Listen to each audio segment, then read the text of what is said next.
코스피가 외국인 매도세를 뚫고 상승 흐름을 유지하는 가운데 장 초반 크게 떨어진 환율도 비슷한 수준에서 등락 중입니다. 도널드 트럼프 미국 대통령은 다음 주 반도체에 대한 품목별 관세를 예고했습니다. 불법 공매도 등에 대한 제재가 오는 23일부터 확대 시행됩니다. 기존 과징금과 벌금 제재에 더해 최대 5년간 금융투자 상품 거래를 제한하는 방안이 도입됩니다. 프랜차이즈를 통해 창업한 자영업자가 원금 회수에 걸리는 시간이 3년가량 걸리는 것으로 나타났습니다. 응답자 5명 중 1명은 본사에 내는 가맹금이 과도한 수준이라고 답했습니다. 올 1분기 20대 후반 인구의 취업자 수가 10만 명 가까이 감소해 12년 만에 최대폭으로 줄어들었습니다. 인구 감소세 이상으로 취업자가 줄면서 실업률도 올랐습니다.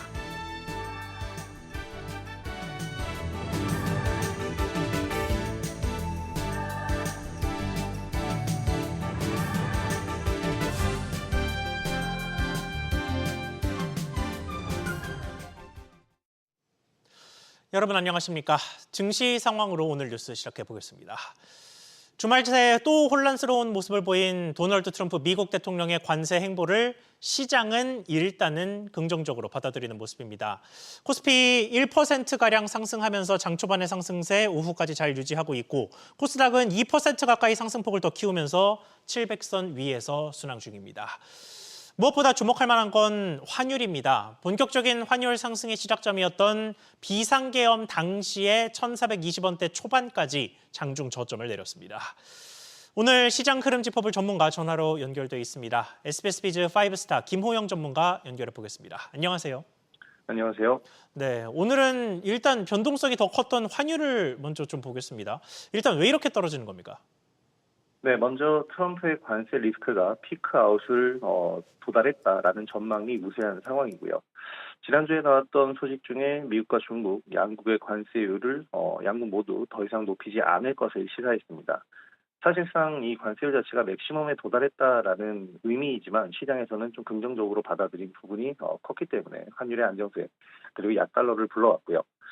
일단 그리고 지난주 미국 4월 미시간대 소비자 심리지수 예비치가 발표가 됐는데 여기서 미국 소비 심리가 더욱더 부진해졌고 기대 인플레이션은 상승하는 것으로 나타났습니다. 이로써 미국 경기 부진 우려가 부각되면서 달러 약세의 원인을 제공을 했고요. 일단 전반적으로 봤을 때 트럼프의 공격적인 관세가 결국에는 약달러의 흐름을 강화시켰고 반대로 우리 시장 입장에서는 환율의 안정세를 불러왔기 때문에 당분간은 이런 환율의 안정세 기대해 볼 수 있을 것 같습니다. 네, 그런데 환율 하락에도 불구하고 외국인이 코스피에서 여전히 매도세를 보이고 있고 그런데 또 그런 매도세에도 불구하고 지수 전체는 상승세를 보이고 있단 말이죠. 일단 오늘은 어떤 분야가 상승장을 이끌고 있는 겁니까? 일단 지수 구성 종목으로 본다면 코스닥 시장이 특히 강세 흐름이 잘 보이고 있는데요. 코스닥 시장에서의 강세 흐름을 지수 자체로 끌고 가는 것은 일단 바이오주들입니다. 일단 공매도 재개 이후에 외국인 매도세가 강화되는 모습을 보이고 있는데요. 그러나 공매도와 함께 저가 매수도 분명히 유입이 되고 있습니다. 문제는 이제 공매도가 나오는 양 자체가 순매수가 들어온 양보다 많기 때문에 매도량으로 총 집계는 나오고 있지만 결과적으로 외국인의 매수에 힘입어서 지수가 상승하는 것도 맞다고 볼 수 있습니다. 그렇기 때문에 단순한 매매 동향보다는 종목별, 개별 종목별로 매매 동향에 더 관심을 가져줘야 될 수 있을 것 같고요. 코스피 지수를 지금 받쳐주는 것은 삼성전자와 하나그룹주, 특히 하나그룹주 중에서도 하나에어로스페이스와 하나오션, 미국의 친화적인 사업을 하고 있는 모멘텀을 갖고 있는 하나그룹주들이 강세 흐름을 보이고 있습니다. 스몰캡 시장에서 지수 구성 종목 이외에 지수 상위 종목 이외의 스몰캡 시장에서의 개별주들을 본다면 AI와 반도체 등 기술 기업들의 강세가 눈에 띄는데요. 특히 지금 이재명 후보가 필요사 AI에 방문하면서 AI 관련 이슈를 상승 모멘텀으로 제공을 하고 있습니다. 그러면서 AI 관련주 중에서는 솔트룩스의 강세가 굉장히 눈에 띄고 있고요. 또 AI 환경을 받쳐주기 위한 반도체, 특히 유리기판 반도체에서 PI의 상승세가 굉장히 눈에 띄는데요.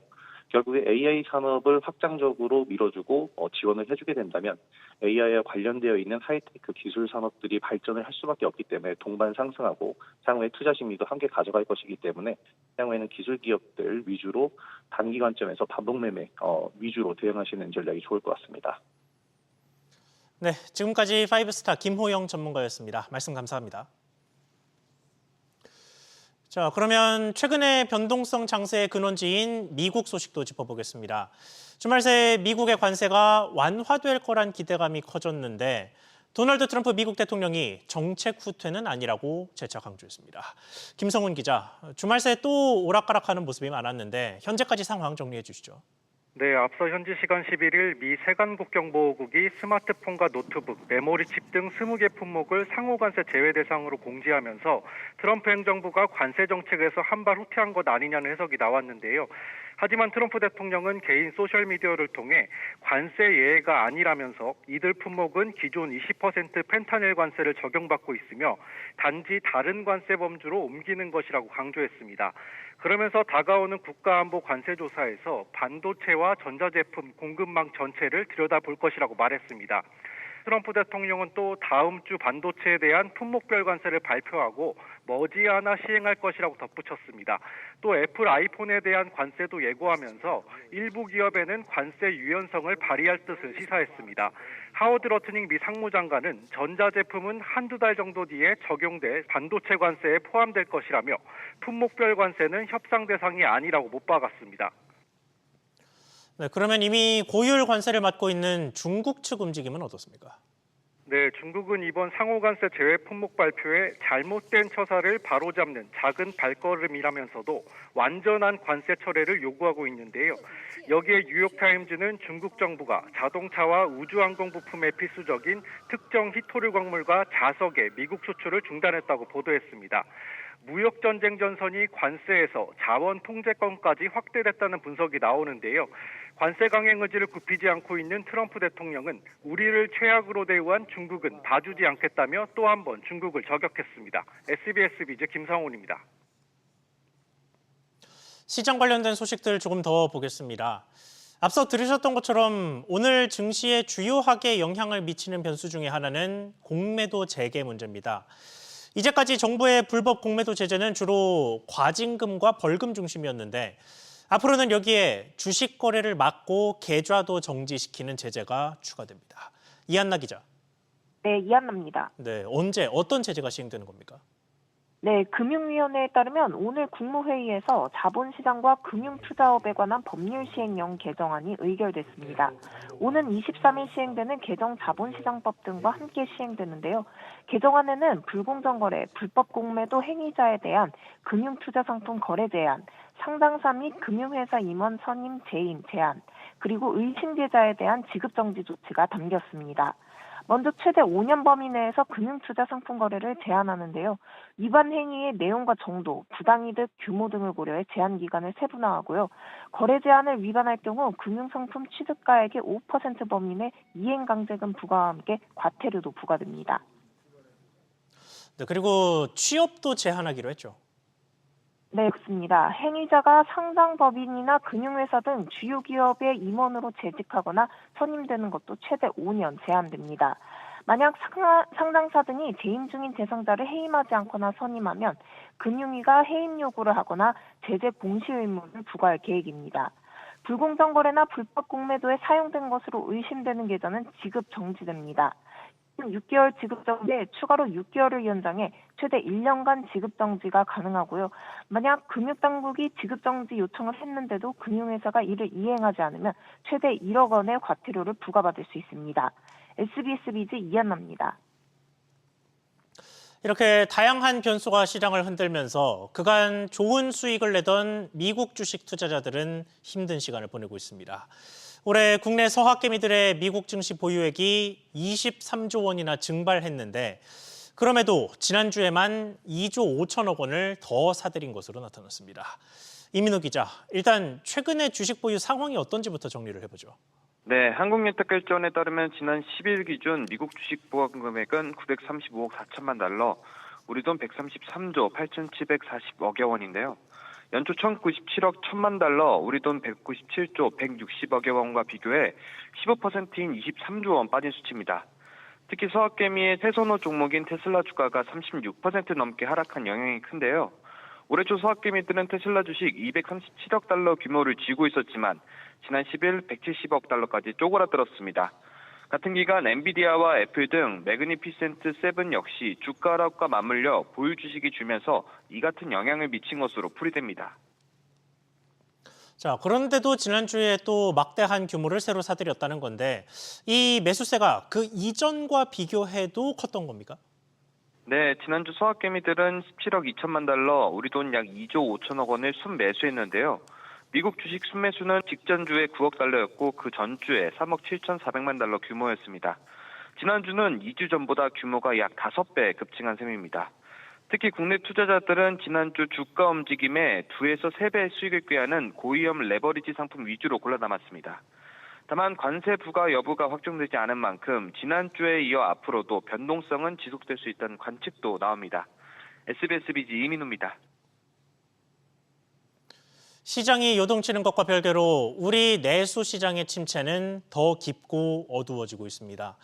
오늘 뉴스에서는 침체의 현상들 하나하나 짚어보겠습니다. 은퇴 후에 자영업에 뛰어들고자 하는데 혼자서는 자신이 없을 때 프랜차이즈의 문을 두드리게 되죠. 그런데 그렇게 가게를 차리고 원금을 회수하는 데만 3년이 걸린다는 조사 결과가 나왔습니다. 최윤하 기자. 네, 최윤아입니다. 네, 조사 결과 전해주시죠. 네, 가맹점 중 원금 회수를 성공한 점주들은 회수까지 평균 31.4개월이 걸렸습니다. 조사 시점 아직 회수를 못한 경우는 회수에 총 38.6개월이 걸릴 것으로 예상했는데요. 종합하면 창업 후 3년가량을 거쳐야 투자 원금 회수가 가능하다는 뜻입니다. 또 업체들 중 55.3%는 가맹본부에 계속해서 가맹금을 지급하고 있다고 답했는데요.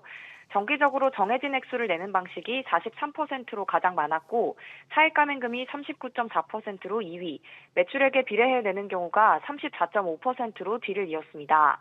이 중 차액 가맹금은 본사가 점포로 공급하는 물건에 마진을 붙여 가맹금으로 쓰는 건데 이를 잘 모르는 점주도 많은 것으로 조사됐습니다.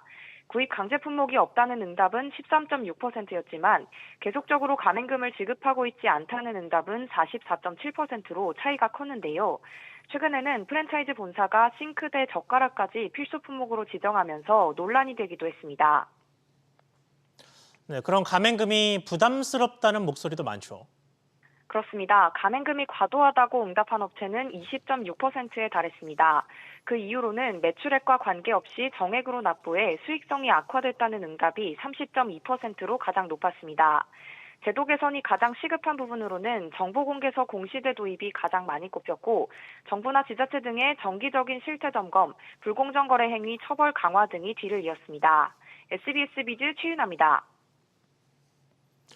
숙박과 음식점업 전반적으로는 장기 불황을 벗어나지 못하는 모습입니다. 만 2년 가까이 매출이 개선되지 않는 흐름인데 당분간 반전의 계기도 나타나기 어려워 보인다는 게 문제입니다. 신다미 기자, 요즘에 두 업종 상황이 어떻습니까?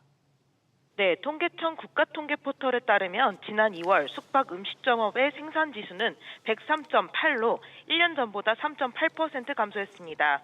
이 지수는 숙박 음식점의 매출을 기반으로 작성된 서비스업 생산지수인데요. 숙박 음식점업 생산지수는 지난 2023년 5월부터 지난 2월까지 지난해 1월만 제외하고 내내 줄어들어 22개월째 불황이 계속됐습니다. 지난 2월 이 지수는 전달보다 3% 줄어 지난 2022년 2월 이후 가장 큰 폭으로 쪼그라들었습니다. 네, 이러면 이 산업에서 창출하는 일자리 상황도 좋지 못했을 텐데 어땠습니까? 네, 숙박 음식점업의 불황이 장기화되며 올해 1분기 도소매와 숙박 음식점업 취업자 수는 552만 7천 명으로 1년 전보다 15,000명 줄어들었습니다. 지난해 1분기는 전년 대비 5천 명 감소한 이후 5개 분기 연속으로 감소 중인 건데요. 여기에 더해 올해 1분기 자영업자 수는 552만 3천 명으로 1년 전보다 14,000명 감소했습니다. 경기 불황과 고물가, 누적된 이자 부담 등으로 소비가 위축되며 업종 전반의 매출이 하락하고 고용 감소로 이어지고 있는 겁니다. 올해는 조기 대선과 미국의 관세 폭탄 등 대내외 불확실성으로 소비 심리는 더 약화될 수 있다는 우려가 커지고 있습니다. SBS 비즈 신다입니다. 이런 가운데 은행권이 연체나 폐업 위기에 몰린 자영업자에 대해 이자 부담을 줄여주는 금융 지원에 나섭니다. 작년 말 대대적으로 발표했던 소상공인 지원책을 이제 시작하는 건데 막막하신 분들 은행 상담 한번 받아보시는 게 좋겠습니다. 자세한 내용 짚어보죠. 오수영 기자. 이거 기다렸던 분들 참 많으실 텐데 언제부터입니까? 네, 오는 18일부터 맞춤형 채무조정 지원이 시작됩니다. 아직 정상 차주라 하더라도 상환에 어려움이 예상된다면 연체 이전에 만기 연장 또는 장기 분할 상환이나 금리 감면 등이 지원되는 건데요. 개인 사업자가 연소득 3,500만 원 미만이거나 6개월 이내 은행 누적 연체 일수가 30일 이상일 경우 지원을 받을 수 있습니다. 28일부터는 폐업자에게 저금리 지원이나 장기 분할 상환이 제공됩니다. 폐업자 또는 폐업 예정자가 정상 상환을 해온 신용 또는 보증담보부 개인 사업자 대출에 한해 지원받을 수 있습니다.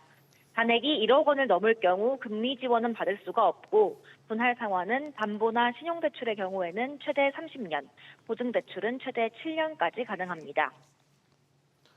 네, 여기에 아예 자금을 추가로 지원받을 수 있는 경우도 있다면서요?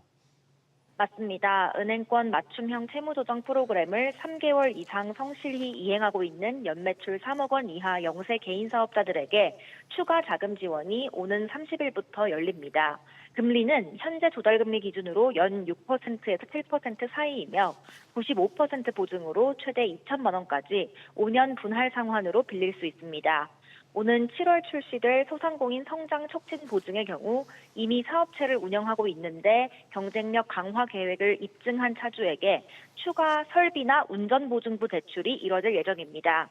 개인 사업자는 5천만 원, 법인 소상공인은 1억 원까지 최대 10년 분할 상환으로 대출받을 수 있습니다. 은행권은 소상공인 대상으로 사전 상담을 지난 2월부터 진행해 왔으며 이 상담을 통해서 맞춤형 지원을 받을 수 있게 되는 겁니다. SBS 비즈 오수영입니다. 침체된 내수, 이미 오래 견딘 고금리, 여기에 현실화된 미국발 관세 위협까지 다양한 경로로 우리 경제가 위협을 받으면서 청년 실업은 새로운 경고등을 내고 있습니다. 취업 정년기로 꼽히는 20대 후반 취업자가 12년 만에 가장 크게 줄었습니다. 인구 감소보다도 고용의 악화가 더 심했습니다. 김한진 기자, 취업자 수 어떻게 집계됐습니까? 네, 올해 1분기 25세에서 29세 사이의 취업자 수는 242만 명으로 1년 전보다 9만 8천 명 줄었습니다. 2013년 3분기 이후 가장 큰 폭으로 줄었는데요. 2023년 1분기 이후 9분기 연속 감소세고 감소폭도 지난해 3분기 4만 4천 명, 4분기 6만 2천 명에 이어 3분기 내리 커지고 있습니다. 20대 후반 실업자는 13,000명, 실업률은 0.6%포인트 각각 늘었고 증가폭도 직전 분기보다 커졌습니다. 인구 감소 추세를 감안해도 취업자 수가 줄어드는 폭이 가팔랐는데요. 올해 1분기 20대 후반 인구가 6만 9천 명 줄었는데 취업자와 실업자를 합친 경제활동 인구는 8만 5천 명 줄었고 경제활동 참가율도 1%포인트 낮아졌습니다. 또한 20대 후반에서 취업자도 구직자도 아닌 비경제활동 인구는 1분기 1만 6천 명 늘었는데 늘어난 것 자체가 4년 만에 처음입니다. 특히 일을 하지도 찾지도 않은 취였음 인구는 1만 8천 명 늘면서 4개 분기 연속 증가세를 이어갔습니다. 네, 청년층 고용 한파의 원인은 어떻게 꼽을 수 있을까요? 네, 양질의 일자리로 꼽히는 제조, 건설 취업자 감소가 꼽히는데요. 지난달 제조업 취업자는 지난해 같은 기간보다 11만 2천 명, 건설업 취업자는 18만 5천 명 줄며 각각 4년 4개월, 약 12년 만에 감소폭이 가장 컸습니다. 또한 경기 불황 속 기업들이 안정적인 경영에 방점을 두면서 신규 채용보다 경력직 채용을 선호하는 현상도 청년층의 취업 애로 요인으로 꼽힙니다. SBS 비즈 김한진입니다. 이런 가운데 소비 부진을 더 압박하는 물가 상승 불안, 그리고 그 물가 상승을 주도하고 있는 각종 식품 업체들에 대해서 공정거래위원회가 가격 담합 의혹에 대한 전격 조사를 시작했습니다. 농심과 오리온 등 주요 식품 회사들이 조사 대상에 포함되면서 업계 전반에 긴장감이 감돌고 있습니다. 이한승 기자. 네, 이한승입니다. 네, 그러니까 업체들이 짜고서 최근에 줄이었던 가격 인상을 한 건지 보겠다는 거군요. 네, 맞습니다. 공정거래위원회가 오늘 오전 식품회사 5곳 본사에 조사관을 파견하는 것으로 확인됐습니다. 조사 대상이 된 식품회사는 농심, 오리온, 혜태, 롯데 웰푸드, 크라운제과 등 5곳입니다. 공정위는 이들이 사전에 협의해 가격을 동반 인상했는지 여부를 조사하고 있습니다.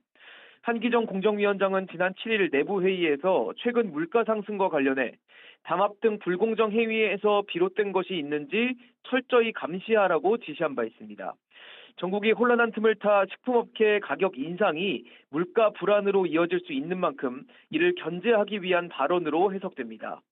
통계청에 따르면 지난달 가공식품 물가는 1년 전에 비해 3.6% 오르면서 2.1% 오른 전체 물가 상승률을 웃돌았는데요. 지난 1월부터 식품업체 11곳이 줄줄이 가격을 인상한 데다 이번 달 초에도 오뚜기, 오비맥주, 롯데리아 등이 가격을 올리겠다고 발표한 바 있어 가격 인상 움직임이 확산되는 분위기입니다. 이 같은 상황에서 식품업체들의 가격 인상에 담합이 있었다는 사실이 밝혀진다면 업계 전반에 큰 파장이 일 것으로 예상됩니다. SBS 비즈 이한승입니다.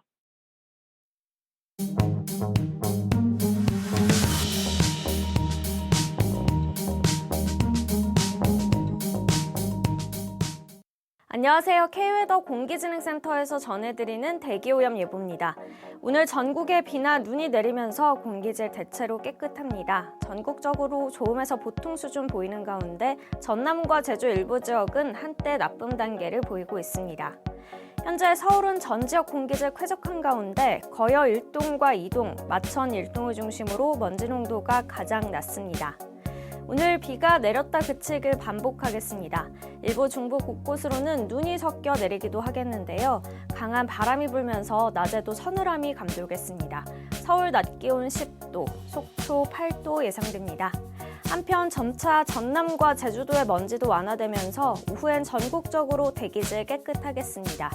WHO와 환경부 기준으로 전국 미세먼지 농도 보통 수준이 예상됩니다.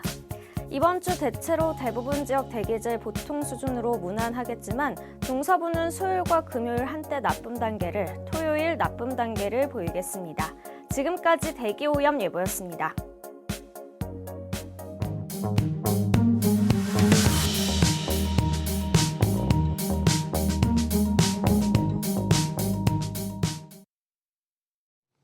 뉴스 마치겠습니다. 시청해주셔서 고맙습니다.